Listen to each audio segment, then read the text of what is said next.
Good morning, everyone. Welcome back to Coffee with Kem and Hills. Oh, I'm trying to like pump myself up right now. I'm like, whew, good morning.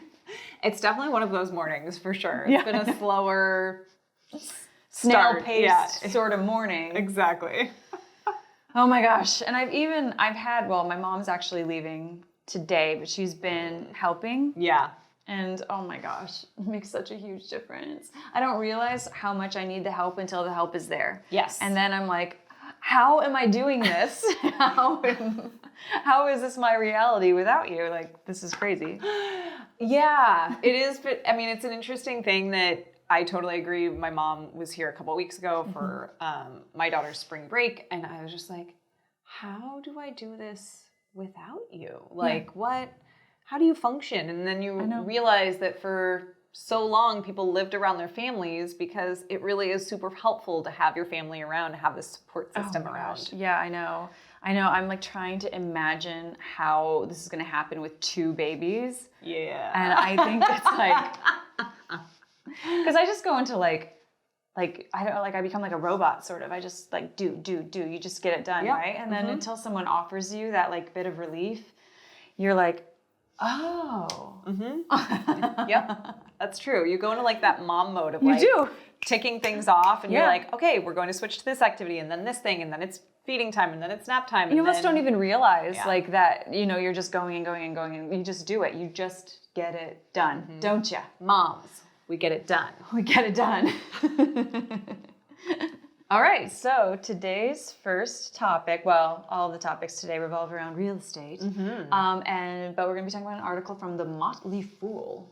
Real estate investing is house flipping a huge waste of time? This was so interesting to me because like I feel like this would be, if Tam and I weren't doing what we were doing, we would love. I'm in theory. Right. I'm realizing, especially after reading the article, I was like, Yes. like in our HGTV mind. Totally.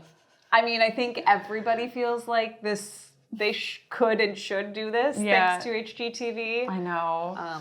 Hashtag love it. But I know. But then you also, this article goes into some of the specifics and it's interesting. I would love to say that I would be, like, I want to be able to do this, but I also know from a design standpoint, I wouldn't be able to make the decisions quick enough to, like, turn the house over to make money. Yeah, so it's, like, not actually in my wheelhouse, but, like, I love watching those shows. Yeah, me too. And also, like, it's not as though I can design it to like the way exactly I would want it to be, which is what makes it fun, right? Right. It would have to be, I'd have to think about, okay, in like the general audience, what's sellable, and neutral enough to make it, sellable and not too, and that's boring. So we'll stick to what we know, but if you're interested in flipping a house, because it definitely has become like, maybe not a common thing, but it's been publicized, right? So people feel like they can do it, and it does look like fun. It does. But there are some disadvantages. Yes, and some costs that sometimes the TV shows don't cover. There's a couple that touch on them, but most of them don't. Yeah, and I mean, probably the production company, the stations, like, are helping a little bit, right? They're like, oh, you can't afford it? Well, we got it. We want to do this house. So, totally. It's like...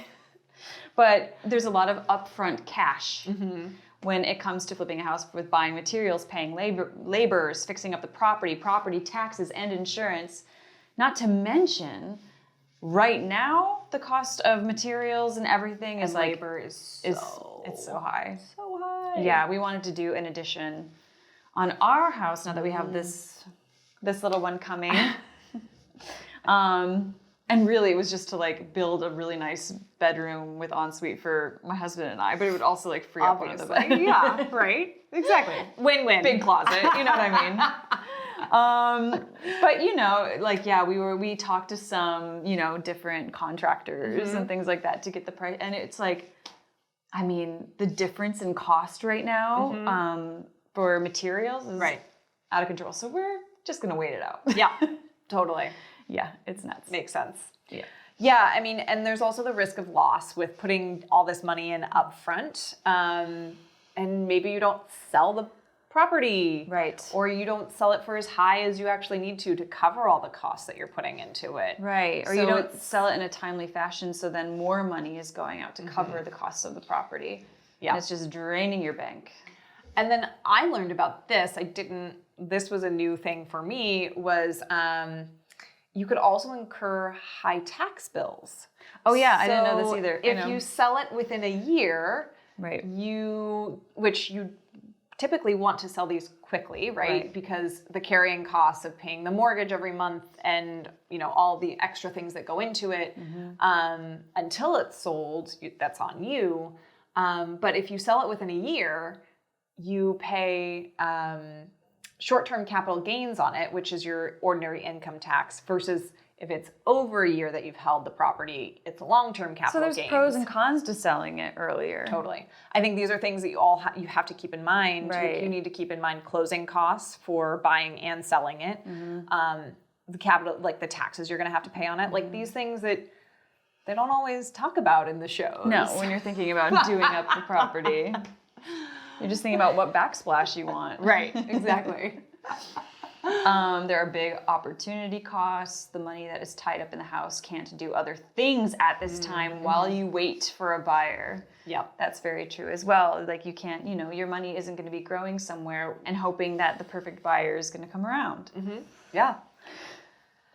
So there's opportunities to do other real estate investing instead. And you might find that house flipping is better for you. You want to get your hands dirty, you want to be hands-on. And maybe you just have that cash available. Yeah. And you're like, oh, this is going to be really fun. I have the cash. This is what I want to do with it. I have the time with that cash. And that just, you just might be the right candidate for it. You're so lucky. But you could also go use that money for purchasing a rental property instead. It's a lot of the same upfront costs and your money kind of being held throughout, but once you are able to fix it up possibly a little bit and then start renting it out, you're actually getting an income stream that hopefully covers the costs of your mortgage, et cetera, et cetera. Right, and you're not relying on short-term trends in the market like you would be flipping a house. Exactly. And there's a lot of also tax benefits that you get from owning properties, and you also might get the appreciation of the value of the property over time. And you can maybe use your creative side by furnishing it. Right. I don't know. Yeah, I mean, it depends on... You could stage it. If you're doing a long-term rental, or if you're doing a short-term, like an Airbnb, you can kind of make it a little bit fun and kooky and do what you want. That's our other dream, is an Airbnb. An A-frame in the Poconos. We dream big. In our household. I mean, sounds like a lot of fun. We dream like... Let me know when it's available. I know. Yes, we have a lot of big dreams over there. Okay, this I didn't know anything about, so bear with me. Investing in REITs. Also, I wrote, never heard of this. Also pronounced REITs, which stands for Real Estate Investing Trust. Real Estate Investing Trust. REITs. So this is buying into a publicly traded trust that manage or own commercial properties. So it's investing in commercial properties. Correct. It's not hands-on. Correct. I mean, okay, let's take some of the workload off our shoulders. Exactly. Exactly. And expand our portfolios in a whole new way. Exactly. It's kind of like a mutual fund for commercial properties. Right, okay. And then there's real estate ETFs as well, which are somewhat similar but just a little bit different. So you get the exposure into the real estate market, but without like the upfront costs. Options, you real estate moguls. Right? So real estate investing, there's multiple ways to get into it. Yes, there are multiple ways to get involved, everybody. You don't necessarily have to be a house flipper. Nope. But if you have the cash, tell me about it. I want to see the results. Okay, we're going to take a quick commercial break, but we will be right back with more topics involving real estate.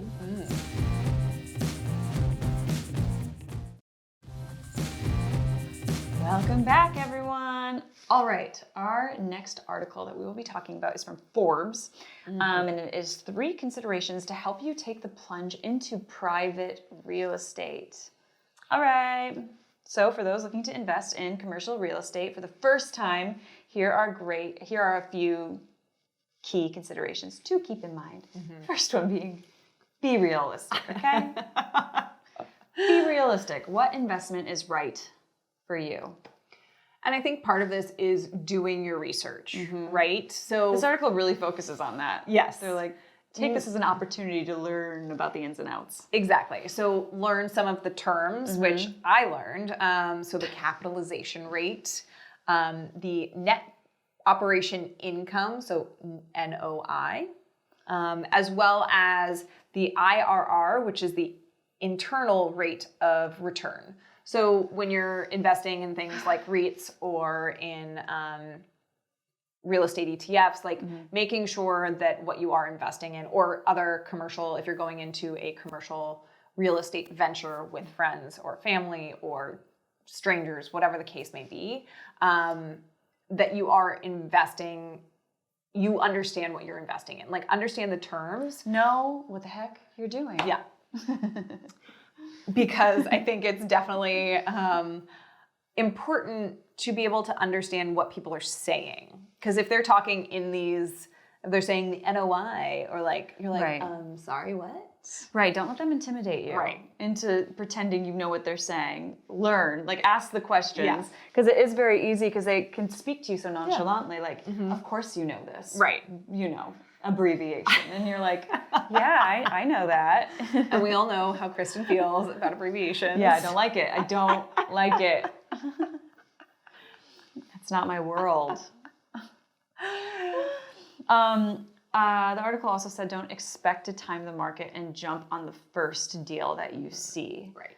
I think that's like, everyone wants to believe they can time the market.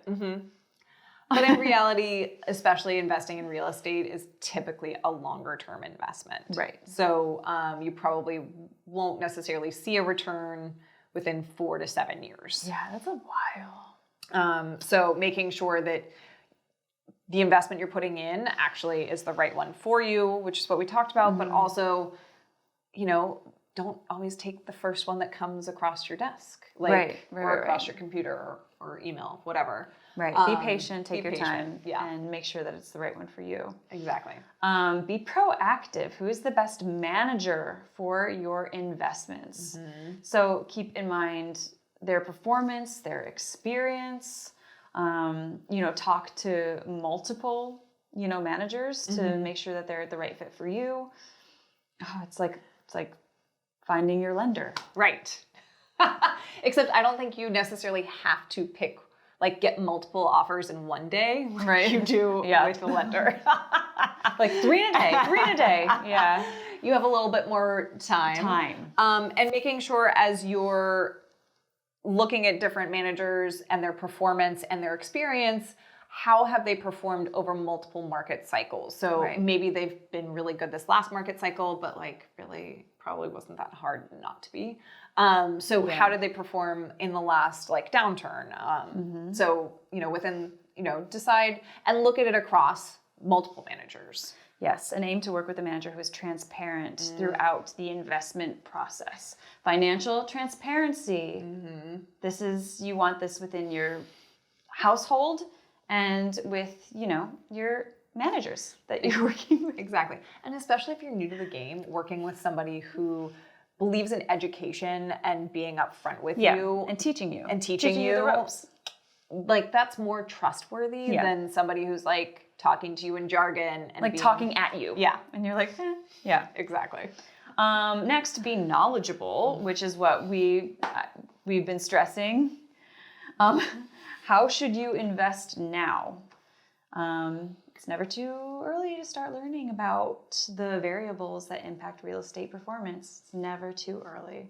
And I think one of the interesting things, especially for commercial real estate, looking at areas, so maybe you live in California, but maybe commercial real estate there isn't going to be where you'll see the best return on your investment.